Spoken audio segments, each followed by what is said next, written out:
Bonjour mes amis, vous avez été nombreux à me demander de refaire la vidéo sur les moyens qui nous permettent d'arriver à la reconnexion et donc de couper la chaîne des réincarnations. Euh, alors sachez que il y a différentes façons d'accéder à cette reconnexion, il y a différentes voies possibles, même si la meilleure des voies est la plus sûre, parce qu'il y a des voies dangereuses, hein, les voies les plus rapides sont les plus dangereuses. Et il y a des voies qui sont parfaitement sûres et équilibrées, qui sont la voie du milieu, la voie du cœur. Hein. N'oubliez pas que le cœur est le chakra médian, il est le chakra qui est au centre de votre système de chakras. Hein, pour ceux qui ont bien compris que nous avons 7 chakras majeurs et que nous en avons 12. En fait, nous avons 5 chakras qui sont dits mineurs, mais nous avons 7 chakras majeurs. En fait, en réalité, nous sommes un système à 12 chakras. Mais exactement comme sur une gamme de piano, vous avez, je vais vous le montrer parce que je l'ai sous le nez, pour ceux qui n'ont jamais fait de piano, attendez, voilà, vous avez ça, vous avez de Do à Do, hein, de Do à Do, donc un octave, hein, vous avez 1, 2, 3, 4, 5, 6, 7 tons, et 1, 2, 3, 4, 5 demi-tons, ce qui fait 12 demi-tons. Eh bien, c'est exactement la même chose. Nous sommes construits d'après les mêmes lois. Nous sommes créés d'après les mêmes lois que la musique. Hein. Sachez que c'est le son qui a créé l'univers. Hein. N'oubliez pas qu'au commencement était le verbe. En réalité, au commencement était le son, même si c'était un mot. Il a prononcé le aum primordial et la matière s'est organisée. C'est le son, c'est donc la vibration sonore qui organise la matière. J'en ai déjà fait la démonstration dans des vidéos précédentes. Je vous en refais la démonstration ici. Vous voyez que selon les fréquences utilisées, les grains de sable posés au hasard, comme ça, éparpillés sur une plaque de métal qui est branchée elle-même à un oscillateur qui envoie des ondes, des fréquences différentes. Vous voyez que selon les fréquences, la matière s'organise en forme parfaitement sacrée, d'ailleurs, géométrie sacrée, de manière absolument instantanée. Comprenez bien qu'en ce qui concerne la création de tous les êtres de la nature et de tous les êtres de l'univers, de tout ce qui est créé dans l'univers, a été créé selon exactement le même principe. Pas plus compliqué que ça. Il faut simplement connaître les bonnes fréquences et chaque être humain vibre selon sa fréquence, même si l'humanité est sur une fréquence particulière, les animaux sur une autre fréquence, le règne végétal, etc. Mais évidemment, le créateur, celui qui a créé notre système solaire ou notre planète et la vie sur notre planète, même s'ils sont plusieurs créateurs, on peut l'entrevoir, connaissent parfaitement ce système de fréquences. Et donc, pourquoi je dis ça? Je dis ça parce que je me suis un petit peu évadé là, parce que nous sommes donc bâtis exactement de la même façon que la musique et l'échelle musicale, hein, que je viens de vous montrer, hein, qui est faite de 7 tons majeurs et de 5 demi-tons, et donc 12 demi-tons au total, et nous sommes sur un système à chakras de 7 chakras majeurs et de 12 chakras au total. Donc, peu importe, hein, c'est pas très important, sachez que les deux systèmes sont valables, à la fois 7 chakras ou 12 chakras pour ceux qui me demandent, et non pas 13 chakras, le 13e chakra correspondant finalement à l'octave et finalement au do de l'octave suivante, c'est-à-dire du prochain, de la prochaine échelle à 12 demi-tons. Hein, c'est le premier degré de la prochaine échelle à 12 demi-tons, donc le 13e, hein, donc il n'est pas compris dans les 12 premiers. Le cœur est le chakra médian, hein. Vous avez le chakra de la base, le centre sacré, vous avez le plexus solaire, vous avez le centre cardiaque qui est au milieu, hein, donc le 4e, en partant du bas, et vous avez au-dessus de lui le centre laryngé, le 3e œil qu'on appelle comme ça Hathor, et vous avez le Sahasrara là-haut, le centre coronal. Donc les 3 supérieurs, le centre ici, et les 3 inférieurs. Le cœur est au milieu, il est à l'horizontale, et sur le plan horizontal, c'est celui qui permet d'incarner les valeurs spirituelles sur Terre, et également de les sublimer, les valeurs matérielles sur Terre aussi, et de les faire correspondre avec les valeurs spirituelles. Le cœur est au centre. N'oubliez pas. Donc il y a plusieurs voies possibles, bien entendu. Il y a la voie, alors, il y a la voie de ce qu'on appelle la Kundalini, hein, qui est une voie extrêmement dangereuse, extrêmement plus rapide mais dangereuse, qui peut vous mener à la folie, qui peut mener à la brûlure de vos corps, du corps mental notamment, qui peut vous amener à passer de nombreuses vies en divergence mentale, c'est-à-dire en n'ayant pas la possibilité de pouvoir avoir un raisonnement.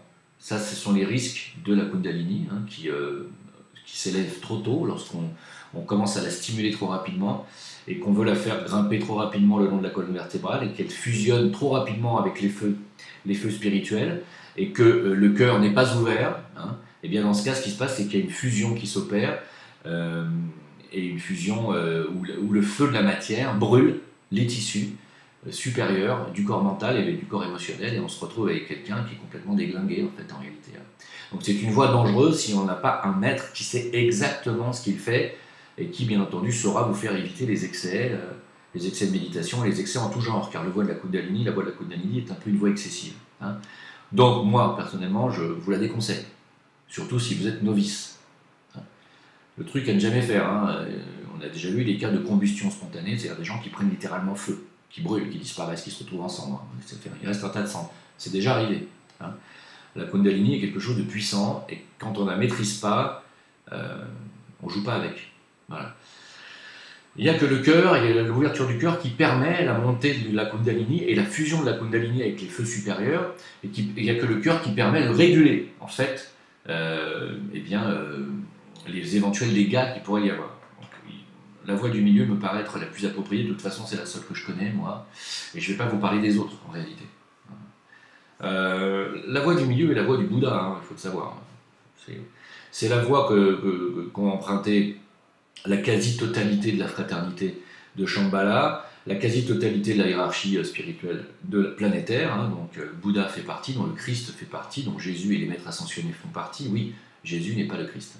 Je sais que vous avez du mal avec ça, mais si vous lisez un petit peu de la littérature dite ésotérique, qui n'a rien à voir avec la magie noire, hein, ou dite occulte, vous apprendrez cela relativement rapidement. Vous apprendrez que le Christ n'est pas Jésus, que le Christ est une haute entité, et que Jésus est un humain qui a passé la 5e initiation. Donc aujourd'hui est un maître ascensionné de 5e initiation, mais il y a 2000 ans, il a passé la 4e initiation, qui est la crucifixion. Même si logiquement cette crucifixion est plutôt symbolique, c'est la crucifixion de l'ego, la 4e initiation, qui vous permet de briser la chaîne des réincarnations et de devenir ce qu'on appelle un bodhisattva, c'est-à-dire un être accompli, et qui vous permet de ne plus avoir à vous réincarner, puisque c'est le but de cette vidéo, c'est ce que vous m'avez demandé. Comment fait-on pour briser la chaîne des réincarnations, se souvenir de toutes nos anciennes vies? Comment fait-on finalement pour devenir un bodhisattva? Les orientaux nous ont montré la voie, hein, il y a longtemps. Mais Jésus n'est pas le seul à avoir montré cette voie, Bouddha l'a montré aussi. Bouddha a atteint l'illumination, n'oubliez pas. Et l'illumination, c'est la 3e initiation. Alors certes, j'ai dit, et je redis, Jésus a montré la voie de l'ascension. Il a ascensionné en fin de parcours, il a montré la voie de l'ascension par le biais de la crucifixion, qui est le symbole de la crucifixion de l'ego. Donc, qu'est-ce que l'ego, hein? Pour pouvoir combattre ton ennemi, il faut le connaître, même si en réalité, votre ego n'est pas votre ennemi. Hein. La première vidéo que j'ai faite sur cette chaîne a été « Vous êtes un être de lumière dans une machine ». Souvenez-vous de cette vidéo et je vous conseille de la regarder, de la réécouter car elle est très importante. Hein. Cette machine, c'est votre ego. Alors, dans la première vidéo, je parlais surtout du corps physique. En réalité, l'ego, je me répète, est composé de 3 corps. Et ces 3 corps forment une machine qu'on appelle l'être humain, qu'on appelle l'ego. Ces 3 corps sont le corps physique et éthérique, car on ne les dissocie pas. Le corps physique ne fonctionnerait pas s'il n'y avait pas le corps éthérique derrière. Le corps physique ne serait qu'une carcasse de voiture s'il n'y avait pas de l'énergie dans la bagnole pour la faire marcher. L'énergie qui fait marcher le corps physique, c'est le corps éthérique. Donc on ne les dissocie pas. D'accord ? Donc, premier corps de l'ego, corps physico-éthérique. Deuxième corps de l'ego, votre nature et votre corps émotionnel, qui est votre plus gros corps en réalité, qui est le corps le plus important pour vous. Pourquoi ? Parce que vous n'êtes pas qu'un corps physique qui mangeait, qui bouffait, qui faisait caca et qui vous reproduisait. Non, vous êtes des machines à sentir, ressentir, éprouver de la peur, éprouver des regrets, des remords, qui est capable d'aimer, d'avoir des sentiments supérieurs, qui est capable d'avoir de la compassion, de l'empathie. Et ça fait amplement partie de votre nature astrale, dite émotionnelle. Et ça, c'est votre corps émotionnel. Et oui, ne pensez pas que dans ce corps que vous voyez là devant vous, là, ici, que je vous montre, vous voyez mon corps émotionnel, vous ne le voyez pas. Il est à l'intérieur de moi et il n'est pas visible sur le plan physique. Parce qu'il appartient à un autre état vibratoire. Car nous sommes des êtres multidimensionnels. Nous vivons sur plusieurs plans simultanément. Le corps physique vit sur le plan physique. Jusque-là, ça va. Le corps émotionnel vit sur le plan astral, dit émotionnel, qui est en réalité un plan très large sur lequel nous passons notre temps entre deux incarnations physiques. Souvent on me dit, ouais, mais quand on meurt, on va dans l'au-delà, on retrouve Dieu, on retrouve... Non. Quand vous mourrez, si vous n'êtes pas encore un être ascensionné, hein, vous réincarnez, vous vivez votre mort dans votre corps physique. Pouf pouf, je refais. Vous vivez votre après-mort, hein, dans votre corps astral, votre corps émotionnel. Et vous êtes donc sur les plans astraux. Et oui, il y a de nombreuses demeures dans la maison de mon père, souvenez-vous, ce qu'avait dit Jésus. Et il y a de nombreux plans d'existence, et selon votre degré vibratoire de conscience, vous allez aller sur un plan ou un autre. Alors l'astral se subdivise en 7 sous-plans, comme le plan physique, comme le plan mental, etc. C'est toujours des subdivisions de 7, et ça n'est pas un hasard, hein, j'ai expliqué, l'échelle des 7 tons de la musique. Voilà, et des 7 chakras, il y a aussi 7 plans et 7 sous-plans. Voilà. L'être humain se balade sur ces plans avec ses différents corps. Alors vous allez me dire, mais l'âme, elle est où dans cette histoire? Non, l'âme, c'est votre corps causal, l'âme. Elle est sur le plan causal, c'est-à-dire elle est sur un des plans supérieurs, un des sous-plans supérieurs du plan mental. Alors, oui, il y a aussi des êtres qui peuvent passer l'entrevie, c'est-à-dire quand vous êtes désincarné et que vous avez quitté votre enveloppe charnelle, vous pouvez passer d'autres vies sur le plan mental. Si vous êtes des personnes qui avaient le mental particulièrement développé, ce qui veut dire que vous avez aussi achevé plus ou moins la construction de votre corps mental, ce qui n'est pas le cas de tout le monde. Comprenez bien qu'entre deux vies, quand nous quittons ce corps physique et quand nous quittons ce monde physique, nous travaillons de l'autre côté. Nous travaillons d'abord primo avec les anges créateurs, nous travaillons à parfaire notre corps physique. Pour nous, ça s'arrête là la création. Nous travaillons en matière mentale, nous travaillons à faire que dans la prochaine incarnation physique, nous allons avoir un meilleur corps physique. D'accord ? Nous allons épurer ce corps de tout ce dont il n'a plus besoin. Donc nous allons travailler à l'élaboration de notre futur corps physique. Ça, c'est ce que nous faisons entre deux vies, quand nous sommes dans notre corps astral, sur les plans astraux. Donc ça peut durer un certain nombre d'années, même si les années ne sont pas les mêmes sur le plan astral que sur le plan physique. Et il m'est très difficile de vous dire combien de temps ça dure, car ça dépend des individus.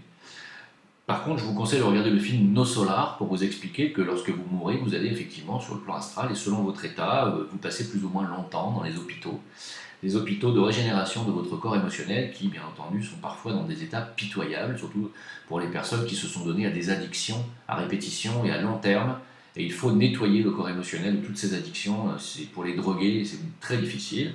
Voilà, donc, regardez No Solar, très joli film. L'ego, qu'est-ce que l'ego pour y revenir? C'est donc un corps physique, physico-éthérique, un corps émotionnel et un corps mental, mais c'est juste une partie du plan mental qui correspond à l'ego. C'est ce qu'on appelle la partie du mental inférieur, car le plan mental lui aussi est subdivisé en 7 subdivisions, et ce sont les 3 subdivisions inférieures qui font partie du mental inférieur et qui donc font partie de l'ego. Pourquoi? Parce que cette nature mentale inférieure est en réalité imbriqués dans la nature astrale, c'est-à-dire dans la nature émotionnelle, et nous sommes des êtres en réalité qui avons une nature, comme disent les hindouistes, kama manasique, c'est-à-dire à moitié émotionnelle et à moitié mentale. Nous ne sommes pas encore des êtres totalement mentaux. Enfin, en tout cas, nous ne sommes pas des êtres qui avons le mental pleinement développé. Pas encore. Pour certains, oui. Il y en a toujours qui sont à la pointe, qui sont à l'avant-garde, qui avancent plus vite que d'autres et qui ont déjà la capacité mentale développée. Bouddha, la capacité mentale développée permet l'illumination. L'illumination se fait par le mental, n'oubliez pas. Hein. Dois-je vous rappeler que l'illumination du mental et la voie du mental est la voie de Lucifer, hein, qui n'est pas le diable. C'est celui qui apporte la lumière, le porteur de lumière. Rien à voir avec Satan, hein, s'il vous plaît. Là, je ne fais plus maintenant l'aparté entre Lucifer et Satan, j'espère que vous avez compris. Le porteur de lumière, lui, vous amène à l'illumination. Hein. Les fameux Illuminati se basent sur ces enseignements-là, même si, à mon avis, ils sont très très loin d'être illuminés tous là-dedans. Hein. Voilà. Illumination, Illuminati, ça va ensemble. Alors ça ne veut pas dire que Bouddha était un Illuminati ou un franc-maçon, ça ne veut pas dire ça. Ça veut dire que Bouddha avait la maîtrise de son corps mental et donc il était capable de maintenir sa concentration avec sa volonté dans une direction de construction et de construction des formes. Alors quelqu'un qui a son mental supérieur maîtrisé et quelqu'un qui sait matérialiser des objets, qui arrive à matérialiser la forme. Et oui.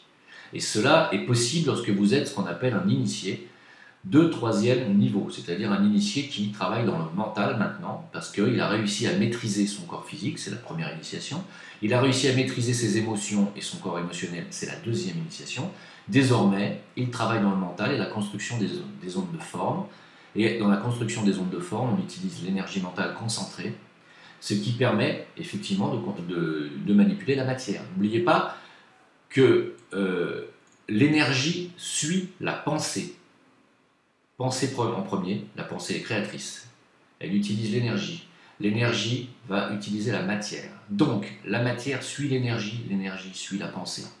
Voilà comment on concrétise avec des pensées des choses matérielles. Hein? Donc, c'est la voie du mental, qui est obligatoire pour toutes les personnes qui veulent devenir ce qu'on appelle des bodhisattvas.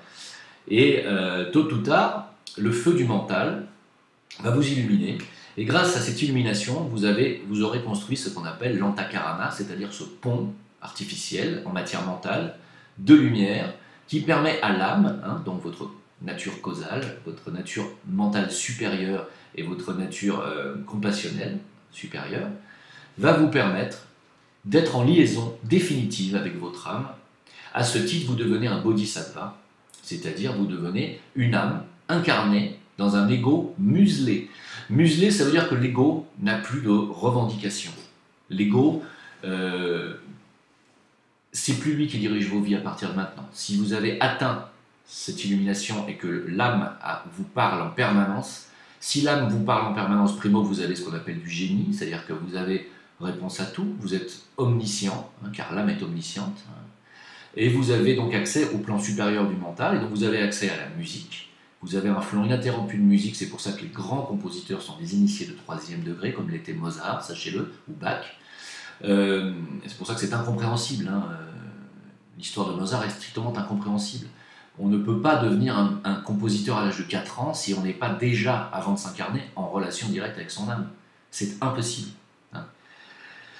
Donc, vous devenez un véritable créateur, vous êtes un bodhisattva lorsque vous avez construit cet antakarana, et donc il ne vous reste plus qu'à accomplir quoi? La crucifixion de l'ego, c'est-à-dire faire en sorte que l'ego n'a plus du tout aucune emprise sur votre incarnation. Lorsque vous décidez de vous réincarner, cette fois, vous allez vous réincarner en tant que serviteur de l'humanité. C'est ce qu'ont fait Bouddha, Jésus et logiquement tous les prophètes. Je dis bien logiquement car ce n'est pas toujours le cas. Il y a quand même des initiés de 3e niveau qui n'ont pas servi l'humanité et qui ont utilisé leur pouvoir à des fins personnelles et égoïstes, et ceux-là ont subi leurs responsabilités. Voilà. Car plus vous devenez conscient et plus vous devenez élevé spirituellement et plus vous êtes proche de votre âme, plus vous devenez responsable de ce que vous dites, de ce que vous faites, de ce que vous pensez, de ce que vous ressentez. Hein. Et donc vous devenez extrêmement responsable, car vous êtes très créateur. Et lorsque vous êtes à ce niveau-là, bien entendu, le karma vous revient en pleine poire beaucoup plus rapidement. Hein, et on vous donne plus de responsabilités. Donc vous êtes d'autant plus responsable face aux gens. Lorsque vous arrivez à ce niveau-là, eh bien vous devenez un bodhisattva et vous vous réincarnez pour servir l'humanité, donc j'étais en train de dire, donc ce qu'ont fait Jésus par exemple. Et Jésus a donné quoi comme leçon? Il a montré la leçon, la voie du cœur, qui a été la voie véritablement compassionnelle, cette fois la voie de l'âme, hein. Et là c'est la voie christique. Ce n'est plus la voie luciférienne du mental illuminé, on est dans la voie christique cette fois, comme quoi le Christ et Lucifer fonctionnent ensemble, dans le même sens, pour ceux qui y croiraient le contraire, hein. Il n'y a pas de fausse lumière, ça n'existe pas. La seule fausse lumière que vous pouvez rencontrer ici-bas, c'est la lumière des gens qui détournent la lumière, hein, qui sont ici, qui sont les mages noirs et les gens qui en fait travaillent et œuvrent dans la fraternité matérialiste, qu'on appelle les mages noirs, la magie noire. Mais ce n'est pas l'œuvre de ceux qui vous font travailler dans la lumière, certainement pas. Donc, qu'a montré Jésus? Il a montré la voie du cœur, la voie de la compassion, la voie du don de soi, du sacrifice de soi aussi. Par contre, c'est plutôt une caractéristique des poissons. Il ne sera plus obligatoire à l'avenir de faire un sacrifice, un tel sacrifice de soi pour obtenir la 4e initiation en réalité, hein. Jésus, lui, a passé physiquement la crucifixion. Bien entendu, logiquement, cette crucifixion, c'est-à-dire cette initiation qui vous permet de devenir un être ascensionné, cette crucifixion est symbolique, c'est la crucifixion de l'ego. Qu'est-ce que ça veut dire? Alors, je vais vous expliquer. L'ego est composé de 3 corps physiques. Donc, le corps physique, lui, qu'est-ce qu'il a comme revendication? Surtout la reproduction de la race. Le corps physique est donc un obsédé sexuel, hein. La première initiation vise donc à maîtriser son énergie sexuelle et donc ses besoins de reproduction. Alors évidemment, chez les hommes, c'est plus difficile que chez les femmes. La 2e initiation est la maîtrise de l'émotionnel, qui est l'initiation la plus difficile à obtenir pour les humains. Aujourd'hui, la majorité des humains, leur véritable combat est sur le plan astral, sur le plan des émotions. Nous sommes des êtres foncièrement émotionnels. Nous ne pensons pas assez et nous sommes pleinement émotionnels. Lorsque nous avons atteint ce 2e corps de l'ego qu'est l'émotion et que nous arrivons à le maîtriser, qu'est-ce qu'il vous fait, lui, le corps astral, le corps émotionnel? C'est sans arrêt, c'est je veux ci, je désire ci, je veux ça, je désire ça, j'ai envie d'elle, j'ai envie de lui. C'est ça le corps émotionnel, c'est le corps de désir. Maîtrisez vos émotions, maîtrisez vos désirs et muselez ce corps, ce qui ne veut pas dire vivre dans un monastère, hein. Ça veut dire qu'il n'ait plus d'emprise sur vous, c'est-à-dire que vous décidez que vous avez besoin de telle chose à tel moment pour votre évolution.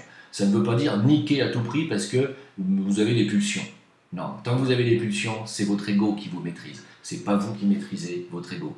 Les pulsions de sucrerie, les pulsions d'acheter, des pulsions matérialistes, hein, il y a des gens qui sont des acheteurs compulsifs. Tout ça, c'est le corps du désir, qui désire avoir, acquérir. On est dans l'émotionnel. On est dans l'avoir, on n'est pas dans l'être. Les pulsions du corps mental, là, ce sont des pulsions de vouloir être psychorigide, de vouloir avoir raison, de vouloir avoir le contrôle sur les autres. D'accord? Ce sont les fameux pervers narcissiques, mais pas seulement. Le pervers narcissique est aussi émotionnel, hein. C'est quelqu'un qui désire avoir le pouvoir sur l'autre. Et le pouvoir, finalement, est, au final, vraiment la chose dont on a le plus le mal à se débarrasser de l'ego, c'est vraiment le pouvoir, hein. Jésus a vaincu l'ego lorsqu'il a réussi à faire taire l'ego qui lui a dit « Si tu veux, moi je t'offre de devenir le roi du monde ». L'ego lui a dit « Tu pourrais, avec tes pouvoirs et tes connaissances et ta sagesse, devenir le roi de ce monde ». Et Jésus lui a dit « Dégage, ça ne m'intéresse pas. Moi, mon royaume, il n'est pas ici. Moi, mon royaume, il est là-haut. Et je suis ici un serviteur. » Et lorsqu'il a fait taire ce désir de pouvoir qui est intrinsèque à l'ego, eh bien, il a crucifié l'ego. L'ego a fermé sa gueule et est devenu un véhicule dont s'est servi Jésus pour vivre sa vie terrestre. Et c'est tout. Il a vécu ensuite en tant qu'âme pure incarnée dans cet ego muselé. Est-ce que vous comprenez ce que je dis? Donc, en tant qu'âme pure, il a fait des choses d'âme pure. Et l'âme, elle est capable de faire quoi? Des matérialisations, des guérisons, des paroles d'une sagesse qui ne sont pas égalées à ce jour, hein. Il faut relire un peu les évangiles, hein. Et il est venu aussi dénoncer ceux qui font du mal sur cette planète et qui empêchent l'évolution des humains. Voilà. Et voilà. voilà la voie de l'âme, hein. C'est une voie de compassion. Donc vous me demandez comment faire, quel est le secret. Ben, le secret, il est un peu dans tout ce que je viens de vous dire. Faites ce qu'il faut pour museler vos pulsions physiques, sexuelles, hein. Si vous êtes quelqu'un de pulsionnel, sachez que la pulsion est quelque chose qui est pleinement égoïque, hein. C'est l'ego, hein, c'est-à-dire votre nature animale en réalité, hein. Les pulsions physiques, hein. Ensuite, faites taire vos pulsions de désir, d'achat, de manger, d'avoir peur de manquer, de l'attachement, tout ça évidemment c'est facile à dire, hein. Moi je suis dans plein dedans, je travaille là-dessus, hein. Je suis comme vous. Et puis pour les gens qui n'ont pas de problème émotionnel ou qui n'ont pas de pulsion particulier mais qui sont dans le contrôle, qui veulent absolument toujours avoir raison et qui aiment bien museler les gens en leur balançant des vannes, qui est dans le mental, ben pareil, hein, travaillez là-dessus, travaillez dans la sagesse, essayez d'acquérir un petit peu d'empathie, un petit peu de compassion là, parce que les gens qui sont dans le mental ont très souvent le cœur fermé, hein. Donc travaillez au contact des enfants, travaillez au contact des animaux, ça va vous apprendre à voir aussi qu'il y a des êtres qui donnent, et ça va vous apprendre aussi à donner, si vous êtes dans ce schéma-là, hein, le schéma du mental. Il y a des gens qui ne fonctionnent qu'avec leur cervelle, quoi. Sachez que non, le corps réclame que vous descendiez, hein, et que vous vous en criez. N'oubliez pas de travailler avec les énergies de la terre et de la matière, ne méprisez pas votre corps physique, entretenez-le, respectez-le, mais ne faites pas en sorte qu'il devienne, c'est un véhicule et uniquement un véhicule, ne faites pas en sorte qu'il devienne aussi une obsession. Ce n'est qu'un véhicule, mais ce n'est pas vous. C'est un véhicule que vous empruntez pour pouvoir venir vous exprimer sur les plans inférieurs d'incarnation que sont l'astral et le monde physique, notamment. C'est surtout sur ces deux mondes-là que l'être humain passe son temps en ce moment. Arrivera un jour où, lorsque l'être humain sera majoritairement illuminé et ascensionné, nous aurons bien entendu accès au monde supérieur. Sachez que lorsque nous atteignons l'ascension, c'est-à-dire lorsque nous crucifions cet ego et que nous devenons comme Jésus, nous devenons à ce moment-là des bodhisattvas, comme je l'ai dit, et là nous avons accès au monde supérieur, le monde des maîtres de sagesse. Mais nous ne sommes pas encore des maîtres de sagesse. Pour être des maîtres de sagesse, il faut apprendre. Il faut apprendre la connaissance. Et pour cela, les maîtres de sagesse passent par des écoles, des classes, et ils travaillent énormément, énormément. Et ce sont des êtres créateurs qui utilisent leur pouvoir créateur. Et lorsqu'ils maîtrisent parfaitement leur pouvoir créateur, et qu'ils ont une connaissance parfaite des lois de l'univers, comme c'est le cas de J. Cool, qui a dicté ses livres à Alice Bailey, je vous conseille d'en ouvrir un et de me dire le contraire, vous allez voir le niveau de connaissance, et vous allez voir un petit peu ce qu'il y a dans la tête des maîtres de sagesse. À ce moment-là, vous êtes candidat pour la 5e initiation et vous pouvez devenir un maître de sagesse. Mais c'est le cas de Jésus qui est devenu maître de sagesse, peu de temps d'ailleurs après son incarnation nazaréenne. Mais ce n'est pas le cas de tout le monde. On peut être ascensionné, c'est-à-dire initié de 4e degré, hein, et ne pas être un initié de 5e degré, et donc ne pas être un maître de sagesse. On peut être ascensionné et ne pas être un maître de sagesse. Mais si on est ascensionné, on a accès au monde des maîtres de sagesse, que sont les mondes supérieurs, le monde atmique notamment, bouddhique, hein, qui sont les mondes de l'âme et de votre esprit et de votre vraie nature lumineuse. Sachez que vous n'êtes pas non plus une âme, hein, vous êtes encore quelque chose de plus pur que ça. Et on en parlera plus tard, lorsque je vous parlerai de la présence I Am. J'espère que je ne vous ai pas trop saoulé. Je vous remercie de m'avoir écouté en tout cas. C'est un plaisir pour moi de vous parler de ça. Partagez ces vidéos, hein, pour ceux qui veulent véritablement répondre à leurs questionnements sur ces sujets. Et puis, à suivre, je vais continuer ces vidéos d'enseignement. Je vous remercie beaucoup.